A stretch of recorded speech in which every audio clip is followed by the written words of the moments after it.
Ich liebe die Herbstzeit, denn was soll man sonst im Herbst machen, außer neue Projekte anzufangen? Immer dann, wenn es kalt ist, dann muss man draußen arbeiten. Irgendwie ist es immer so. Ja, so wird es auch dieses Jahr laufen, denn ich habe tatsächlich ein cooles Projekt, hoffe ich, zumindest für mich und für den Buchanka. Und für dieses Projekt musste ich mir dringend erstmal was bestellen. Gestern ist der Karton angekommen, der war schon ein bisschen zerfleddert. Mal gucken, ob alles überhaupt drin ist, weil nicht, dass da ein paar Teile fehlen. Und zwar habe ich mir was aus Polen bestellt. Das sind erstmal alles einzeln verpackte Teile. Aber vielleicht erkennt schon einer oder der andere, um was es gehen könnte. Also so ein Metallstück, was leicht gebogen ist. Ich packe mal gleich erstmal einen aus, dann zeige ich euch, um was es geht. Ja, und zwar sind es solche Dachträgerhalterungen. Schön pulverbeschichtet. Einfach perfekte Dinger. Ich hatte schon welche von denen, und zwar habe ich damals für den Mercedes welche gebraucht. Für meinen T2, falls jemand sich noch erinnert, die Feuerwehr. Da habe ich schon welche von denen gebraucht gehabt, und jetzt habe ich gedacht, ich brauche die auch nochmal für den Buchanka. Also, so werden die dann dran sein. Also ich habe da ja welche. Also ihr denkt so, der hat doch schon einen Dachträger drauf, was will der? Ich will tatsächlich das Projekt langsam umsetzen, mit Schlafmöglichkeiten erweitern und mein Dach einfach ein bisschen umbauen. Denn der Vergleich ist zumindest, wenn ich das nochmal kurz dran halte, von den Dingern und den Originalen aus Russland, wenn ihr das so anguckt, da sind gute 1,5 bis 2 Zentimeter niedriger sind diese Teile. Denn wenn ich später mein Schlafdach oben drauf habe, will ich dann nicht so einen riesen Luftabstand zur Decke haben. Darauf gehe ich später nochmal ein, um was es genau geht. Aber erstmal zu den Teilen hier. Wieso ich die wieder bei der gleichen Marke bestellt habe oder bei der gleichen Firma. Die Firma sitzt in Polen. Das ist so TS Parts. Also jetzt mache ich tatsächlich meine kleine Schleichwerbung, denn ich finde die Teile einfach richtig, richtig gut. Bei TS Parts bekommt man alles quasi normalerweise für sein T3 Synchro, für T4, T5, alles Mögliche. Dabei gibt es aber noch Sachen für den Mercedes, T2 oder Vario-Sorten und für den Düdo und unter anderem für Buchanka. Also es ist eigentlich so ein Offroad-Shop, sage ich mal. Alles, was man so an Teilen braucht im Offroad-Bereich, kann man ziemlich gut bei diesem TS-Parts.eu auf jeden Fall raussuchen. Mega super netter Typ, der das macht, der Peter. Der macht, oder der Peter, je nachdem, wie man es sprechen, aber Peter polnisch halt, ne? Und die Teile sind wirklich richtig gut. Es ist ein richtig stabiles Blech, pulverbeschichtet. Dazu gibt es immer quasi alle Schrauben. Es ist alles mit dabei. Die Füße sind insgesamt komplett alles schön verpackt. Ich finde es ein bisschen schon teilweise zu viel verpackt, als jede einzelne quasi in dieser Folie. Aber er will ja auch garantieren, dass die Teile unbeschädigt, da mein Karton komplett zerstört war, ankommen. Und ja, zumindest die Pulverbeschichtung auch nicht irgendwie schon beim Transport komplett abblättert oder beschädigt ist halt. Ne? Ihr wollt ja auch eine gute Ware erhalten. Und der Peter ist wirklich 1A-Typ. Also mit dem habe ich gut kommuniziert, habe mich ein bisschen beraten lassen halt. Damals auch schon so mit Mercedes, welche Länge und wie viel Gewicht quasi ich draufpacken will. Und dann weiß er ungefähr, wie viele Füße du brauchst. Ich wusste schon aber von vornherein, ich brauche 10 Füße für mein Projekt. Das bedeutet, ich packe jetzt erstmal Füße aus, gucke alles durch quasi, ob das soweit alles passt, ob alle Teile da sind und nicht durch den Karton und die PD irgendwo rausfielen und vielleicht in einem eigenen Lager von DPD gelandet sind. Dementsprechend packe ich das erstmal gemütlich aus. Das soll, glaube ich, noch irgendwas hat er mir dazu gepackt, weil er meint so, guck dir das mal an. Eigentlich habe ich es nicht gebraucht, aber ich gucke es mir trotzdem gerne mal an, was er mir dazu gepackt hat, weil er wollte einfach testen, ob das so für den Buchanka passt. Und das testen wir natürlich super gerne für ihn. Und wenn wir soweit sind, dann zeige ich euch quasi, wie der Aufbau bei mir da vorne passieren wird. Das sind zumindest die ersten Komponenten, die schon ankamen. Ich hoffe, dass nächste Woche so langsam quasi die Dachteile ankommen, die ich dann zusammensetzen kann. Aber wir müssen jetzt zuerst am Buchanka auch alles abbauen. Ich muss wirklich meinen Dachträger abbauen. Ich muss alles runterschrauben wieder, mein Solar abklemmen, alles. Und dafür brauche ich erstmal auch wieder 1-2 Tage Zeit, meine Markise erstmal runter und so weiter. Also, wie ihr seht, ich bin wieder in einem neuen Projekt angekommen, mitten im Herbst oder zum Winter hin ist genau die perfekte Jahreszeit dafür. Ich hoffe, ihr habt Bock da drauf und bleibt einfach dran, denn das Projekt, glaube ich, wird richtig cool. Denn Buchanka wird noch um einiges erweitert. Am Buchanka wird einiges weggesägt. Also wir bauen den Buchanka eigentlich komplett nochmal gefühlt neu. Es wird ein Buchanka 3.0 sein dann.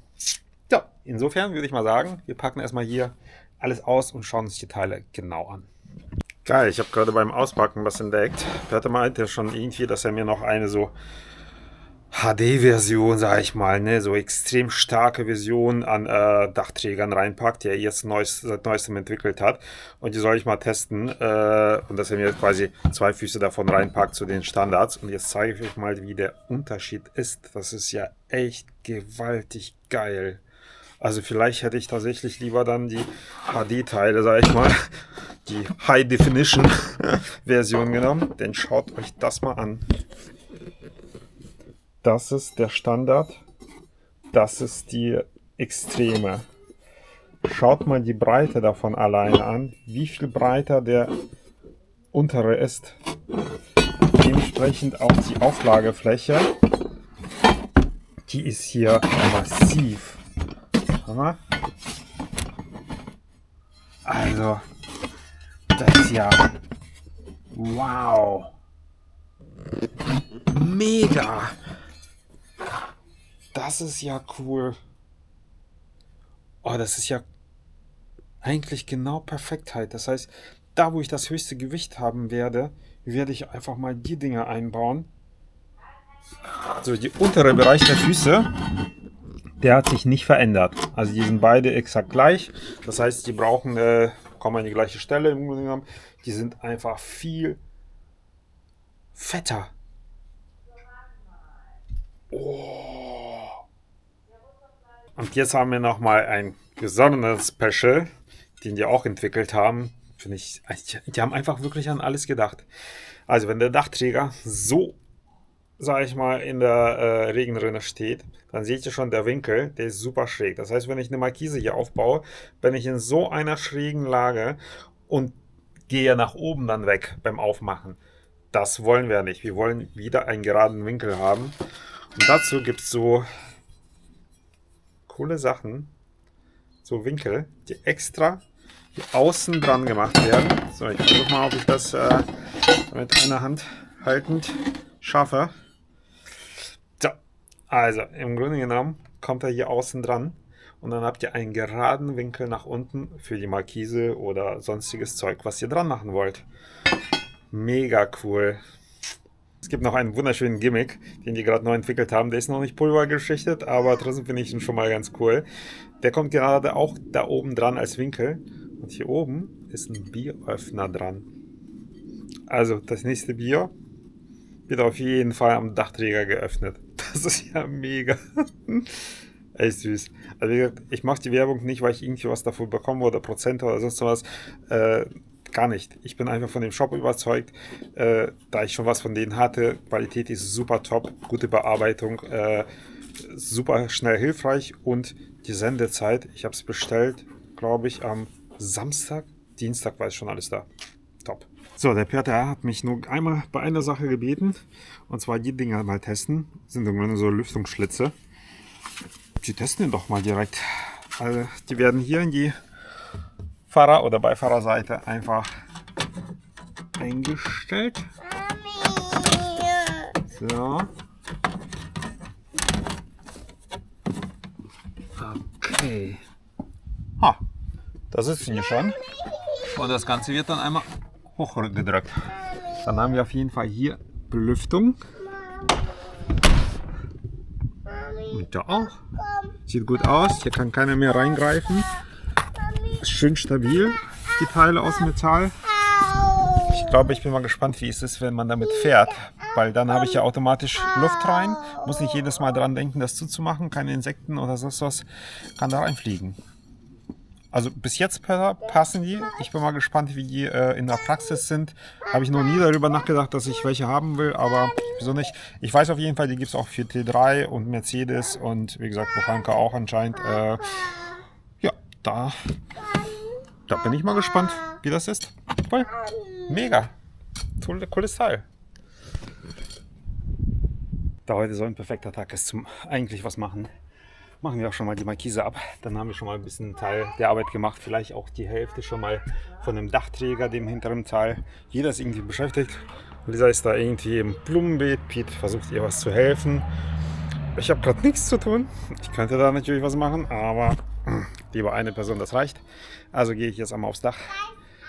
Einmal die Markise lösen und die Lampen muss ich auch noch abbauen. Die ganzen Kabel muss ich da wieder abbauen, denn die werde ich sowieso dann neu verlegen und ja, dementsprechend machen wir jetzt mal erstmal das Wichtigste ab, die Markise und vielleicht schon mal den hinteren Teil. So, ich kletter einmal drauf. Oh.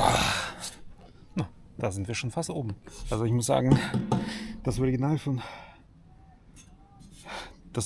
OAS war gar nicht so schlecht gemacht. Es ist halt einfach super schwer, weil es einfach Stahl ist. Aber es ist okay, es ist gut. Und vor allem die Pulverbeschichtung, ich bin super erstaunt. Nach über 5 Jahren immer noch top. Also ich habe den Eindruck, eigentlich kommt es gar nicht von OAS. Das ist irgendein anderer Part, der es mal erledigt hat.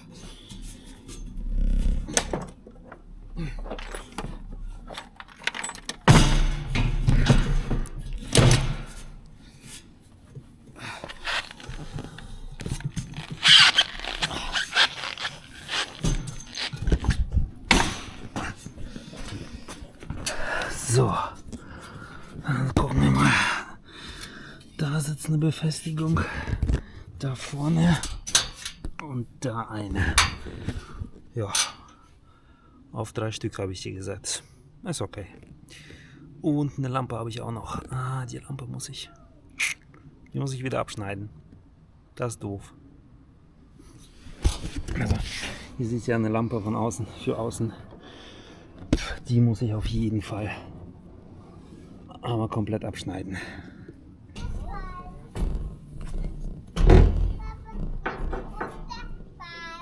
Nee, ich versuch's, Pete. Schön, dass du an mich denkst.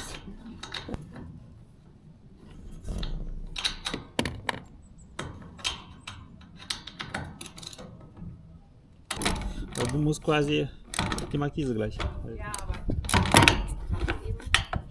Ja, es dauert noch. Ich bin gerade bei der zweiten Show, sobald ich bei der dritten ankomme.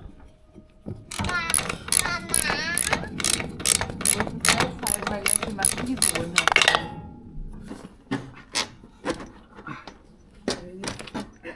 Okay, du bist nicht so weit weg. Der Winkel. Okay. Easy. So, Pete, jetzt kannst du den nehmen. Mittragen. Festhalten. Ach, super. Ich glaube, Mama kann schon fast loslassen. Pete ist so stark. Pete halten. Oh, Pete halten. Oh, festhalten, Pete. Super. Oh. So, bei mir sieht es ja so aus, als ob der Dachträger komplett von vorne das Fahrzeug bis nach hinten durchgeht. Original weiß nicht so. Original ging ja, glaube ich, bis hierhin gerade mal. Ich habe ja damals, als ich mir das Dach quasi oder das Hubdach draufgesetzt habe, habe ich mir überlegt, so, oh, wie mache ich das denn mit dem Dachträger? Vorne und hinten hätte ich gerne was. Und da habe ich einfach mal ein Stück davon, das sieht man hier, einmal rausgesägt aus dem vorhandenen Träger. Und habe quasi das Ganze einfach verlängert. Und zwischen den Trägern hinterem und vorderem Teil habe ich mir so 2 Rohre einfach mal dran gemacht. Da sieht man es einfach befestigt.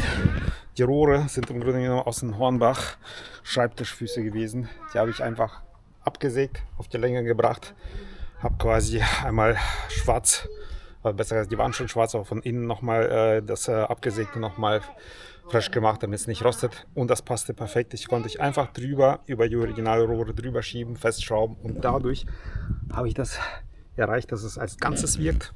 Somit konnte ich auch Sachen dran binden und dran machen. Das war perfekt. Jetzt wird es nicht mehr nötig sein. Also erstmal die Röhren ab. Alles runter.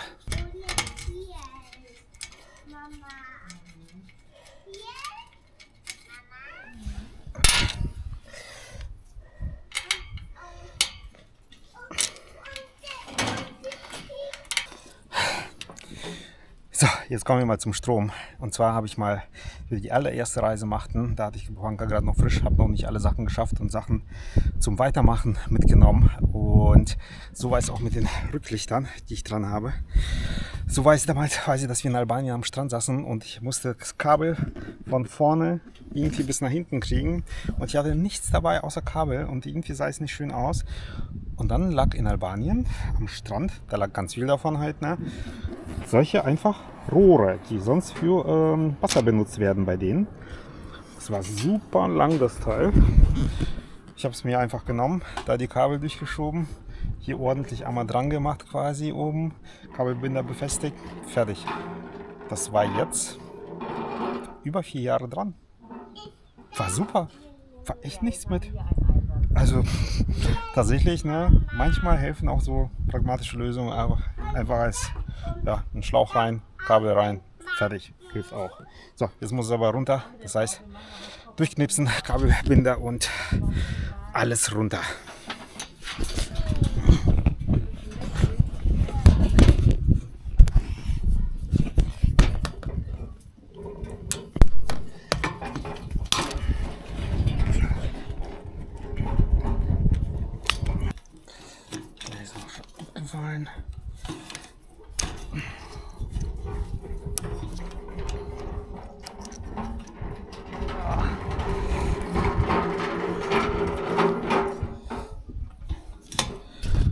Das ist genauso.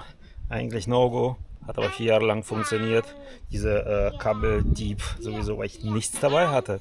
Habe einfach nur auf die Dinger gesetzt, fertig. 4 Jahre lang funktioniert. Deswegen, ja, man kann die verfluchen, aber gewissermaßen funktionieren die, wenn es Not tut.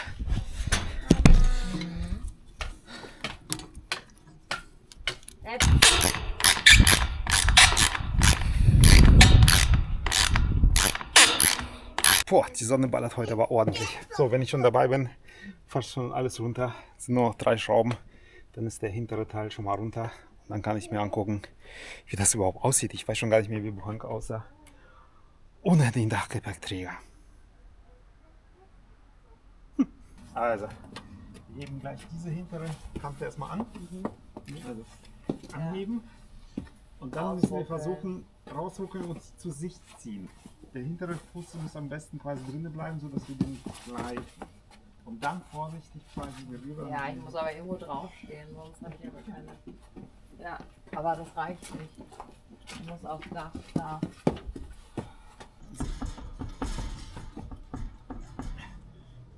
So, hier ist schon fast raus. Das heißt, so halten. Also, zurück in die Schiene. Piet, einmal noch weg. Vorsicht in der Schiene bleiben. Versuch, falls hier hinzuziehen und hinterer Teil drin bleiben. So, jetzt hier eine Stufe tiefer. Jetzt geh runter. Hier anfassen. Und auf den Boden abstellen. Eine Seite abstellen. Ja, Buhanka-Dach. Dach oben. Das war oben, ne? Oben Dachscheiben. Ja, das sieht ja lustig aus. Auf einmal ist der Buhanki so klein. Nur nach vorne.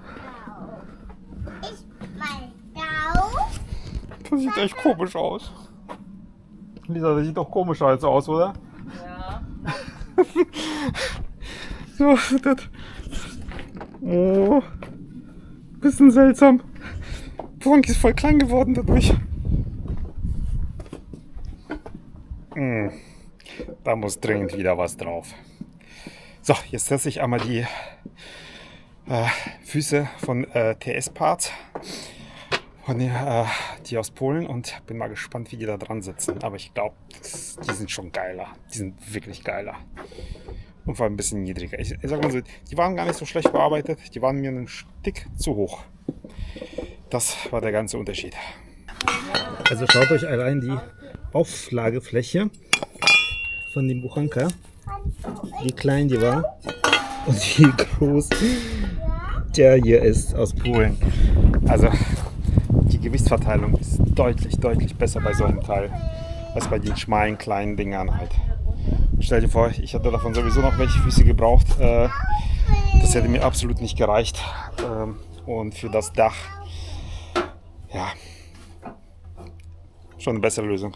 So, einmal dran schauen und gucken, wie das sitzt. So. Erstmal auf eine Schraube. Schaut mal, wie niedrig die aussehen.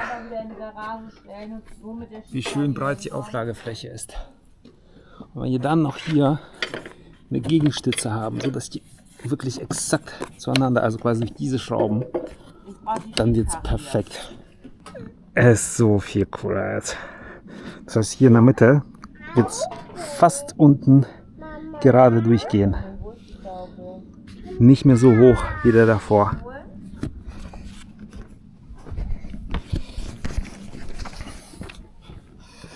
Weil wenn man hier sieht, der mittlere Abstand,